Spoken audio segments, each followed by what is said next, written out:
The steel-gray water heaves. 15-foot swells roll beneath a sky the color of old concrete. March 17, 1943, 400 miles south of Iceland, where the ocean doesn't care who you are or what flag you sail under. 41 merchant ships, loaded to the gunwales, 140,000 tons of cargo, steel, grain, ammunition, fuel, all of it bound for a Britain that's 3 months away from starvation. The convoy designation is HX-229, and every man aboard knows what's waiting out there in the dark water. Down in the galley of the SS William Eustace, a 28-year-old cook named Thomas Lawson braces himself against the counter as the Liberty ship rolls hard to starboard. Dishes crash in the sink. The overhead lights flicker. He keeps washing, keeps moving, because that's what you do when the ocean wants to throw you across the room. Up on the bridge, Captain James Bannerman stands with his binoculars pressed to his face, scanning a horizon that reveals nothing. But he knows, every captain knows, the U-boats are out there, listening, always listening. 600 yards off the convoy's port side, beneath the black weight of the Atlantic, Kapitän Lieutenant Helmut Mansek sits in the cramped control room of U-758. The air smells like diesel and sweat, and the metallic tang of fear that no one admits to. His hydrophone operator, a kid, really, maybe 20 years old, presses the headphones tight against his skull. He whispers, "Contact, bearing 280, multiple screws." Heavy machinery noise. A pause. His eyes widen. Estimate 40 vessels. Mansek smiles. Not a warm smile. Not a cruel one. Just the smile of a hunter who's found the herd. He keys the radio. 2 clicks, then 4. The signal ripples out through the dark water to the rest of the wolf pack. Positions acquired. Target the convoy. What none of them know. Not Captain Bannerman on his wind-lashed bridge. Not Kapitän Lieutenant Mansek in his iron coffin beneath the waves. Is that Tommy Lawson? The cook with grease under his fingernails and a notebook in his pocket has noticed something strange. Something about the way ships sound underwater. Something no admiral, no scientist, no decorated naval engineer has ever thought to ask. And that observation, born in the belly of a cargo ship while washing breakfast plates, is about to change the entire course of the Battle of the Atlantic. Over the next 6 days, 22 merchant ships will die. Torpedoes will rip through hulls. Men will scream into freezing water. 300 sailors will sink to the bottom, their bodies never recovered. It will be the worst convoy disaster since 1942. Admiral Karl Dönitz, the man who commands Germany's entire U-boat fleet, will call it the greatest convoy battle of all time. But the numbers tell a darker story. March 1943. U-boats sink 567,000 tons of Allied shipping, more than any previous month of the entire war. Britain's food supplies? 3 months left, maybe less. Prime Minister Winston Churchill will later write, "And this is a man who stared down the Blitz without flinching. The only thing that really frightened me during the war was the U-boat peril. Not the bombs. Not the invasion threat. The submarines. Because German hydrophone technology is devastatingly, brutally effective. A U-boat can hear convoy propeller noise from 80 nautical miles away. Individual merchant ships betray themselves from 12 miles out. Every turn of a screw, every vibration of an engine, every resonance in a steel hull. It all acts like a beacon, a dinner bell, an invitation to die. Allied escort vessels try everything they can think of. Zigzag patterns to throw off tracking. Radio silence so strict that men communicate with hand signals. ASDIC sweeps, active sonar pinging into the deep. Nothing works. The convoys are too loud. The ocean carries sound like a telephone wire stretching across the black depths. And the U-boats, hunting in coordinated wolf packs, simply sit silent at 400 feet, hydrophones extended, waiting for the perfect firing solution. The Allies don't know it yet, But the solution won't come from a naval engineer or an acoustic physicist.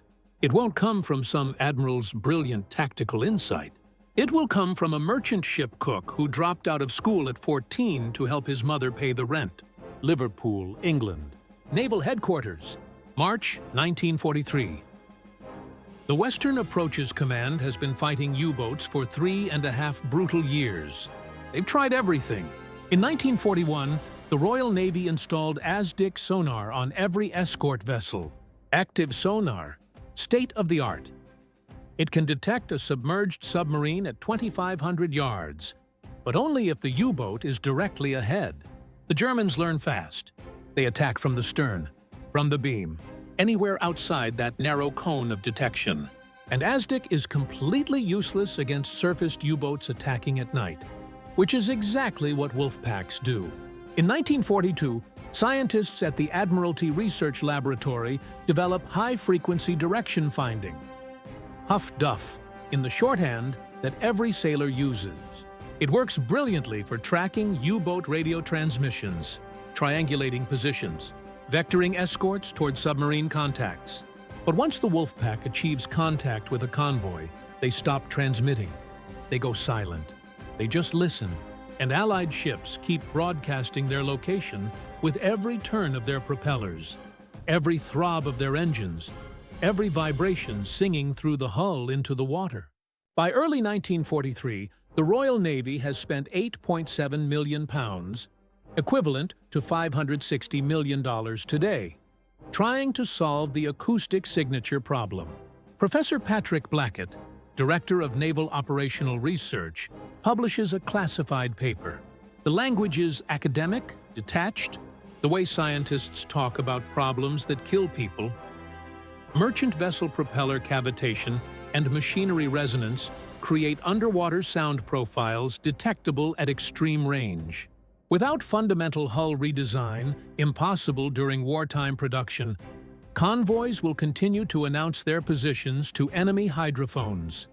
Translation: we're screwed. The expert consensus is clear, unanimous, and delivered with the confidence of men who have advanced degrees and years of experience. You cannot make a merchant ship quiet enough to evade hydrophone detection. Dr. Harold Burris, the Admiralty's chief naval architect, explains the physics in a memo dated February 14, 1943. It's thorough, it's detailed, it's hopeless. A Liberty ship's propeller rotates at 76 RPM under load, displacing 2,500 tons of water through a 15-foot diameter propeller. The resulting cavitation, bubbles forming and collapsing on blade surfaces, generates broadband acoustic energy across frequencies from 100 to 10,000 hertz. German hydrophones are optimized for precisely this range. He continues, his pen strokes neat and precise on the page. Reducing propeller noise would require complete propulsion system redesign, 6 months of dry dock time per vessel, manufacturing capabilities we simply don't possess. The stakes couldn't be higher. Britain imports 2/3 of its food by sea, 100% of its petroleum, every drop of gasoline, every tank of aviation fuel, every gallon of diesel for the trucks that move supplies from the ports. All of it comes by ship. And in March 1943, German U-boats are sinking those ships faster than Allied shipyards can build them. Gross tonnage lost exceeds gross tonnage launched for 3 consecutive months. At the Atlantic Convoy Conference in London on March 4, 1943, Rear Admiral Leonard Murray, commander of the Royal Canadian Navy's Atlantic Forces, stands up and delivers an assessment so blunt it silences the room. "Gentlemen, we're losing." He doesn't soften it, doesn't hedge. "Our escorts can't hear the U-boats because of our own convoy noise. The enemy can hear us from 50 miles away. Unless we solve the acoustic detection problem, we'll lose the Atlantic by summer." Summer, 4 months away. A British naval engineer proposes installing sound-dampening mounts on every piece of machinery aboard every merchant ship. Cost: $250,000 per vessel. Time: 12 weeks in dry dock. The Atlantic convoy system operates 2,400 merchant ships. The math is simple and devastating. It would take 138 years to retrofit the fleet. An American scientist suggests coating ship hulls with rubber to absorb sound. It sounds promising. It's tested. It's rejected. The rubber degrades in salt water within weeks. It creates massive drag. Ship speed drops by 3 knots, making convoys even more vulnerable. Slower, easier targets. A Canadian engineer proposes redesigning propellers with swept-back blades to reduce cavitation. It's an excellent idea, completely unfeasible. It would require retooling every propeller foundry in North America and scrapping 14,000 existing propellers. The steel alone could build 200 escort vessels. By March 15, 1943, Allied naval commanders accept the grim reality. There is no technological solution to convoy acoustic signatures. Merchant ships will continue to announce their positions to every U-boat within hearing range. The ocean will keep betraying them. The only strategy is to add more escorts, more air cover, and pray that enough ships survive to keep Britain fed. Hope isn't a strategy, but it's all they have. 800 miles west, aboard a Liberty ship struggling through a North Atlantic gale, a cook is about to prove every expert wrong. Thomas Patrick Lawson doesn't have an engineering degree. He doesn't have any degree.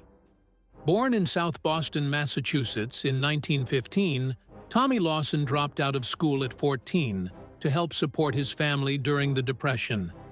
He worked as a line cook at a diner on Blue Hill Avenue, then as a galley hand on coastal freighters, hauling lumber and coal up and down the Atlantic seaboard. When the war broke out, he joined the U.S. Merchant Marine at 26. Not because he wanted to be a hero, not because of patriotism or glory, or any of the reasons they put on the recruiting posters.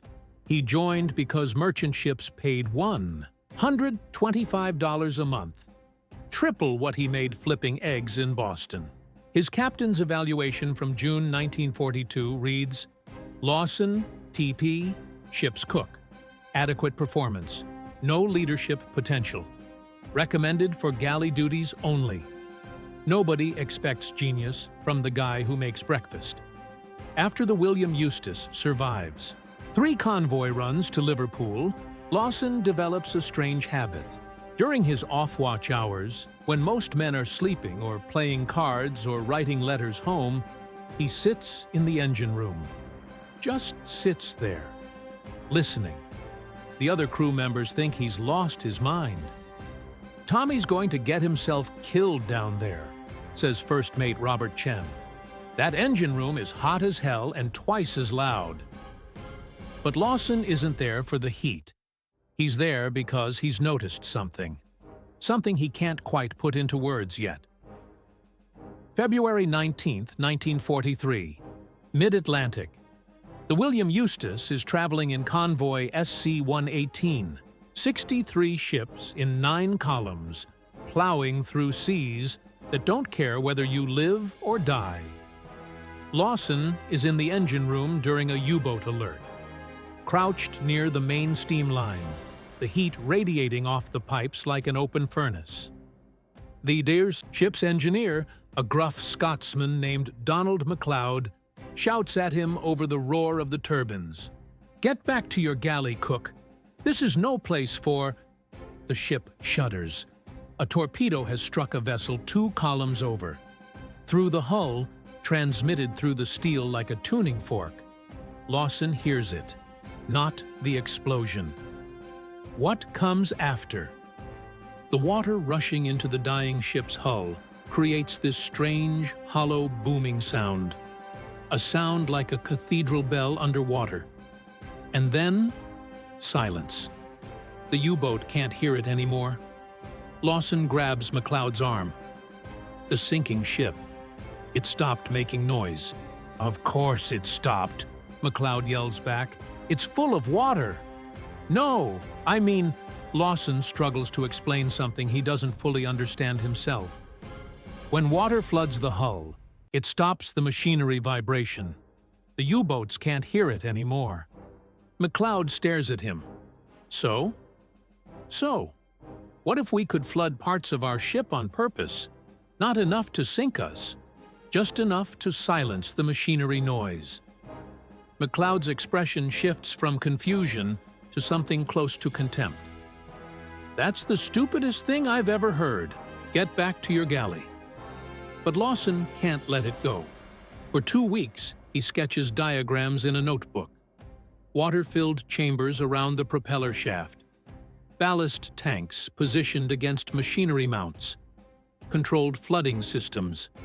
He shows them to McLeod, who dismisses him with a wave. He shows them to the first mate, who actually laughs. He shows them to Captain Bannerman, who sighs and says, "Son, I appreciate your initiative, but leave the engineering to the engineers." Nobody takes the cook seriously. March 24th, 1943. The William Eustace docks in Liverpool.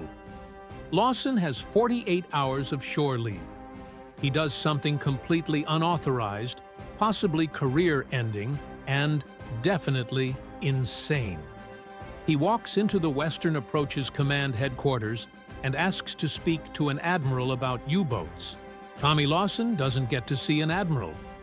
He gets arrested. 2 Royal Navy Shore Patrol officers intercept him in the lobby of Derby House. Western Approaches Command headquarters. Marble floors. High ceilings. Armed guards at every entrance. "You can't be here, mate," one of them says, grabbing his arm. "This is a restricted military facility." "I need to talk to someone about convoy noise," Lawson insists. "I have an idea." "Everyone's got ideas, Yank. Clear off." They're escorting him toward the door when a voice calls from across the lobby. Wait. The speaker is Commander Peter Gretton, a 29-year-old Royal Navy officer who's commanded escort groups for 2 years. He's just returned from convoy ONS-5, where he lost 13 merchant ships to wolf packs in 4 days of brutal fighting. He's exhausted, furious, and desperate for any edge against the U-boats. "What did you say about convoy noise?" Gretton asks. Lawson explains his observation. The sinking ship going silent. The concept of water-dampening machinery vibration. He talks fast, stumbling over technical terms he doesn't quite know, trying to make a trained naval officer understand what a merchant cook has seen. Gretton listens, arms crossed, face unreadable. When Lawson finishes, the commander says, "That's the most ridiculous thing I've heard this month. Water inside a ship is called sinking." "Not if you control it," Lawson says. "Small chambers around the propeller shaft, positioned against the engine mounts. You're not flooding the whole ship, just creating acoustic insulation." Gretton is about to dismiss him. His mouth opens. Then he pauses. "Say that again." Acoustic insulation. Water absorbs vibration better than air. If you position water-filled chambers against... "I know what acoustic insulation is." Gretton's expression changes. Something shifts behind his eyes. "Come with me." March 25th, 1943. HM Dockyard, Liverpool. Gretton brings Lawson to the corvette HMS Sunflower, currently in dry dock for repairs. Salt stains streak her hull. Her gun mounts show rust. "If this works," Gretton says, "and that's a massive if, we test it here, small scale. No one needs to know." Over 3 days, Lawson, Gretton, and the Sunflower's engineer, Lieutenant James Whitby, jury-rig a prototype.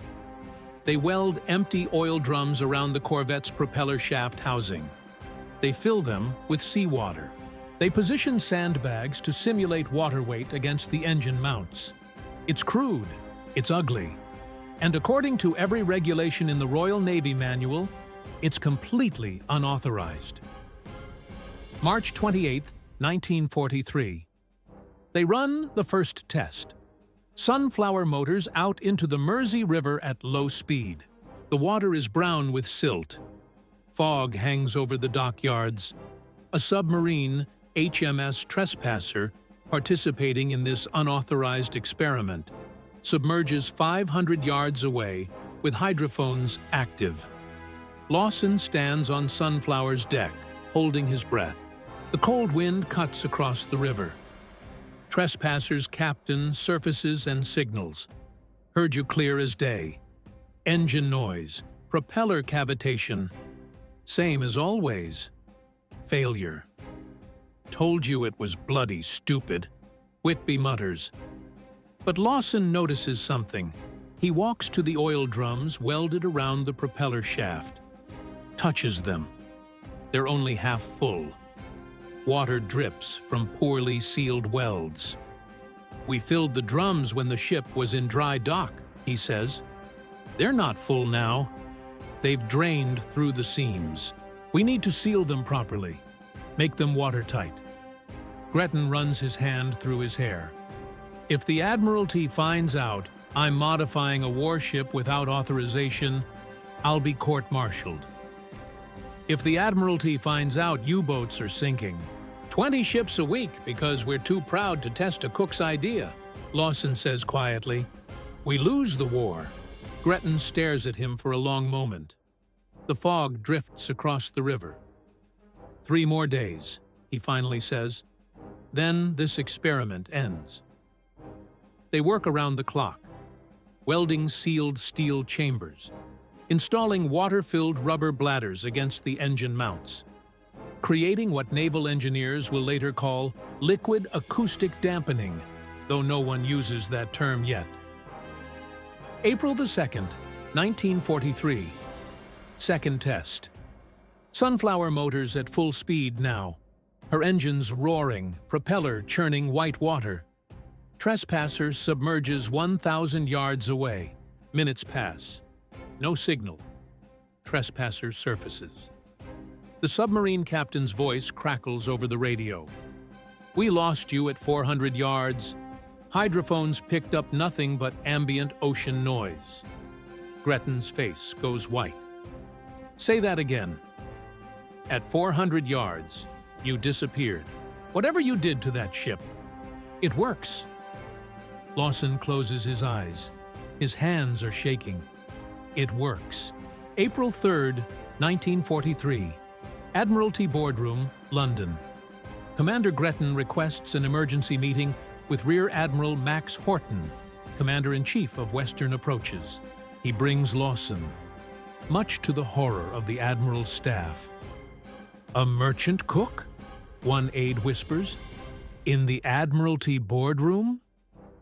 Admiral Horton, a legendary submariner from World War I, a man who sank German ships from a British submarine, in waters so cold that men froze to death in minutes, enters the room with 3 other senior officers, and Dr. Harold Burris, the same naval architect who declared acoustic dampening impossible. Gretton presents the test results. Hydrophone detection range reduced from 12 miles to 400 yards, a 97% reduction in acoustic signature. The room erupts. This is preposterous, Dr. Burris snaps. You've conducted unauthorized modifications to a Royal Navy vessel based on the suggestion of a, forgive me, a cook? A cook who understands acoustics better than your entire department, Gretton fires back. Commander, you're out of line, barks Captain Edmund Rushbrook, Director of Naval Intelligence. This kind of reckless experimentation could compromise... Compromise what? Gretton interrupts. Our current system of letting U-boats hear us from 50 miles away. That system's working brilliantly, sir. Admiral Horton raises one hand. Silence falls immediately. He turns to Lawson. Explain it to me. Simply. Lawson stands. He's acutely aware that he's a 28-year-old American merchant seaman addressing the most powerful naval commanders in Britain. Sir, ship machinery creates vibration. That vibration travels through the hull into the water. Water absorbs vibration better than air or steel. If you position water-filled chambers around propeller shafts and engine mounts, you create barriers that prevent sound from reaching the ocean. It violates basic engineering principles, Dr. Burris insists. Water inside a ship's structure creates weight distribution problems, stability issues, corrosion. Water in sealed chambers, Lawson corrects, positioned specifically for acoustic dampening, not flooding, and we tested it. He looks directly at Burris. It works. One test, Burris scoffs. Under controlled conditions in a river with a friendly submarine. Hardly conclusive. Admiral Horton leans back in his chair. The leather creaks. What would it take to retrofit a convoy? Captain Rushbrook throws his hands up. Admiral, you can't be serious. This would require modifying hundreds of ships, diverting resources, installing unproven technology based on the word of... Based on test results, Gretton interrupts. Based on the fact that in March we lost 567,000 tons of shipping because U-boats heard us coming. Based on the fact that if we don't do something different, we lose this war by autumn. The room falls silent. You can hear the clock ticking on the wall. Dr. Burris speaks carefully now. Admiral, even if this concept has merit, implementation is impossible. We'd need to retrofit 2,400 merchant ships. The dockyards are at capacity. The steel is needed for escort vessels. We're talking a minimum of 6 weeks per ship, which means it doesn't take 6 weeks, Lawson says quietly. Every head turns toward him. Mr. Lawson, Admiral Horton says, explain. The prototype on Sunflower took 3 days. It's not complex engineering. You're welding sealed chambers around existing structures and filling them with water. Any dockyard crew can do it. Any ship's engineer can maintain it. He takes a breath. And you don't need to retrofit every ship. Just enough to test it in actual convoy operations. Captain Rushbrook leans forward. And if it fails? If we divert resources to this experiment and it doesn't work in combat conditions, we've wasted weeks we don't have. If we don't test it, Gretton says, we've already lost. Admiral Horton stands. Everyone else immediately rises. The Admiral walks to the window, staring out at the Thames. Barrage balloons float above the city. In the distance, construction crews repair bomb damage from the Blitz. Finally, he turns. Commander Gretton, you'll retrofit 6 merchant ships in convoy on 184. Departing Liverpool in 8 days. Mr. Lawson, you'll supervise installation and train the engineers.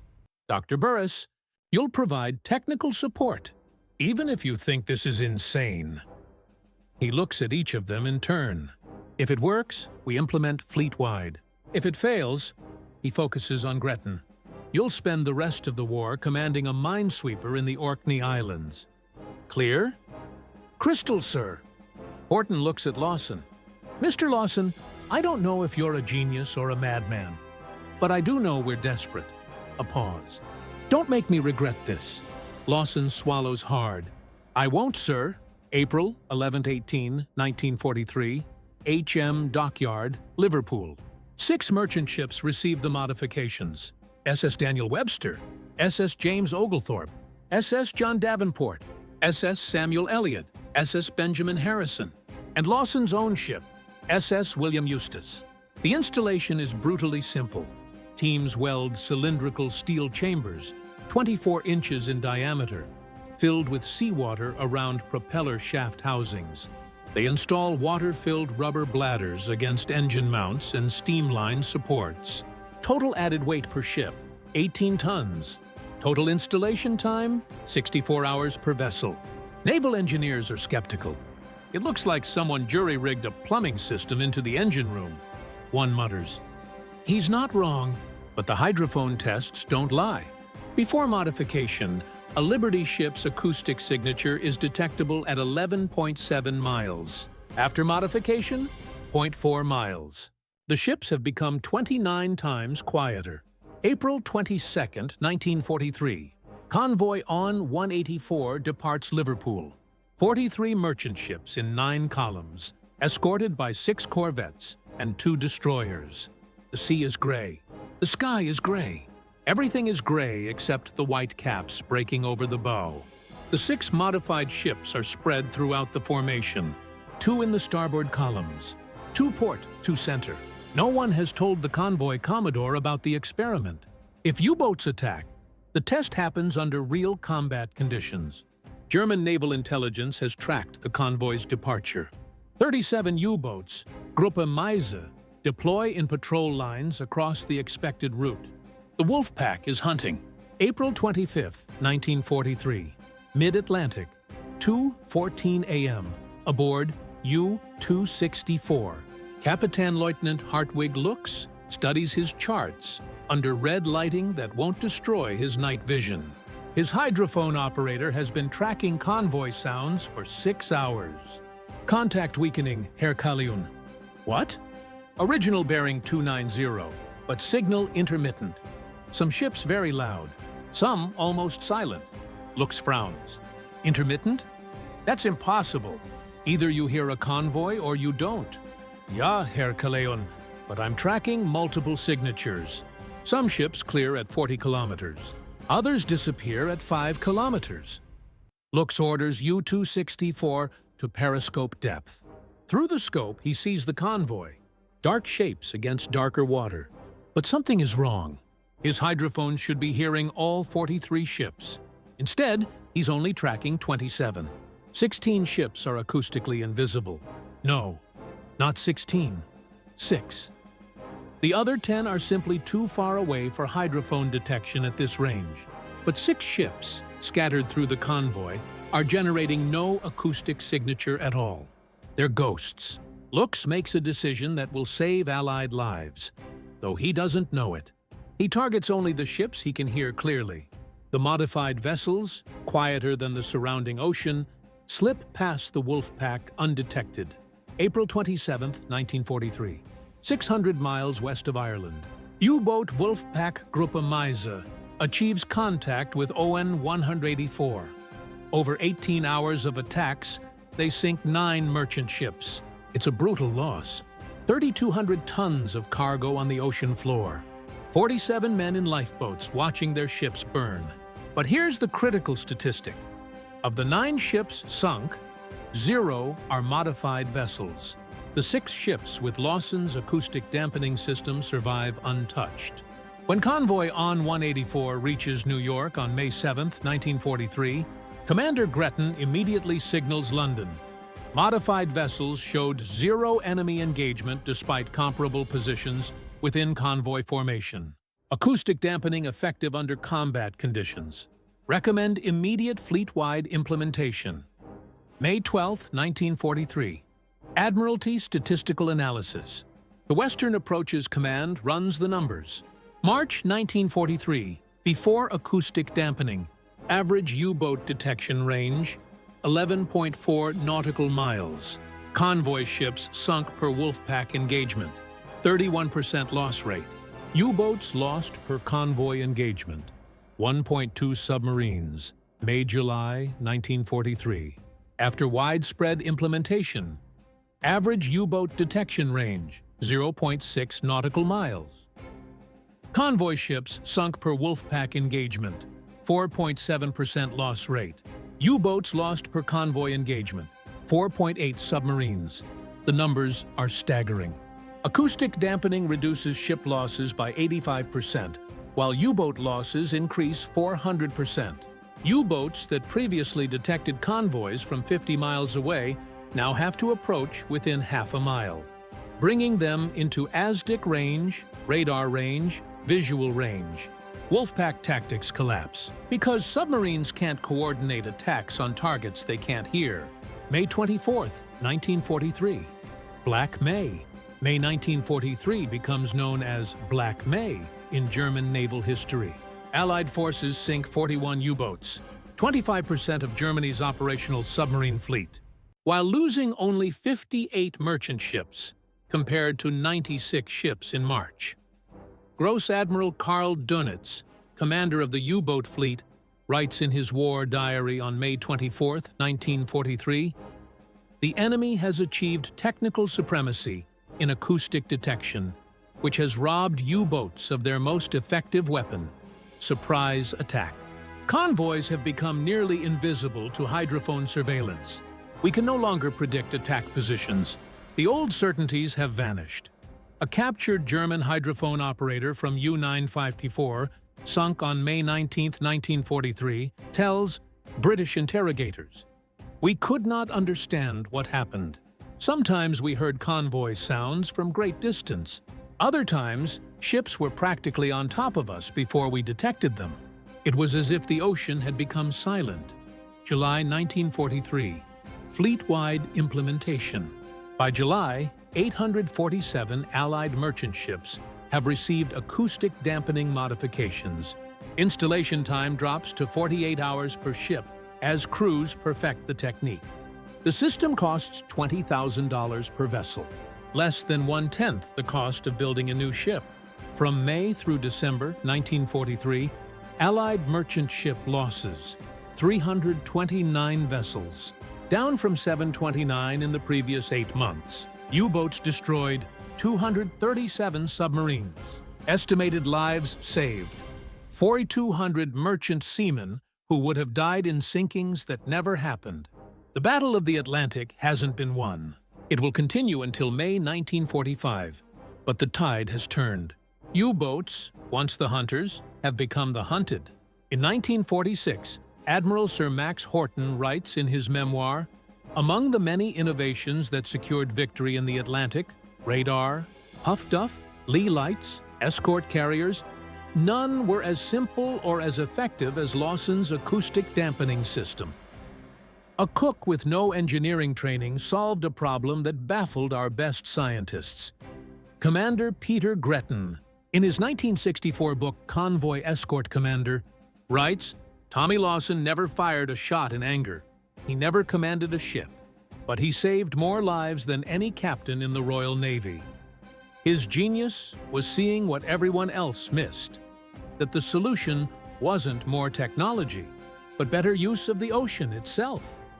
Between April 1943 and May 1945, 2,047 Allied merchant ships fitted with Lawson acoustic dampening systems, 110 Trent 64 Royal Navy escort vessels modified, total steel used 51,000 tons, less than required to build 7 Liberty ships. Total cost $6.2 million, $400 million in 2024 dollars. The system becomes standard equipment on all U.S. Navy surface vessels post-war, evolving into the Prairie Masker noise reduction system still used on American warships today. Modern Prairie Masker systems use compressed air bubbles instead of static water chambers. But the principle remains identical. Create acoustic barriers to mask machinery noise. The idea a merchant cook sketched in a notebook 80 years ago. Thomas Patrick Lawson receives the British Empire Medal in June 1945 at a quiet ceremony in London. He refuses interviews. He refuses publicity. When the New York Times asks for an interview in 1947, he declines, saying, "I just noticed something and mentioned it. Other people did the real work." After the war, Lawson returns to Boston and opens a small diner in Dorchester. He marries, has 3 children, and never speaks publicly about his contribution to the Battle of the Atlantic. His wife doesn't learn the full story until 1978, when a British naval historian tracks him down for a book about convoy innovations. Lawson dies in 1991 at age 76.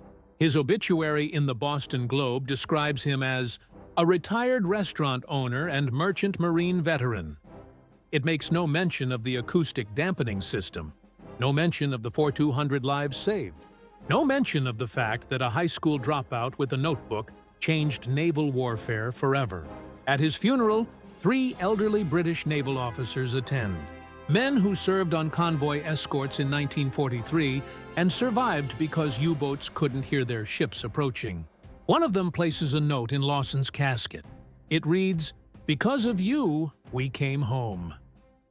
In 2011, the U.S. Naval Academy adds Lawson's story to its leadership curriculum with this summary. Innovation doesn't require credentials. It requires observation, courage, and the willingness to challenge expert consensus. Lawson succeeded not because he was trained in acoustics, but because he paid attention when no one else did. The most dangerous phrase in warfare isn't "that's impossible." It's "we've always done it this way." Today, every surface warship in the U.S. Navy operates with Prairie Masker acoustic reduction systems, descendants of the water-filled chambers a merchant cook sketched in a notebook 80 years ago. Sometimes the difference between defeat and victory is one person noticing what everyone else missed and having the courage to speak up, even when everyone says you're wrong, even when you're just the cook.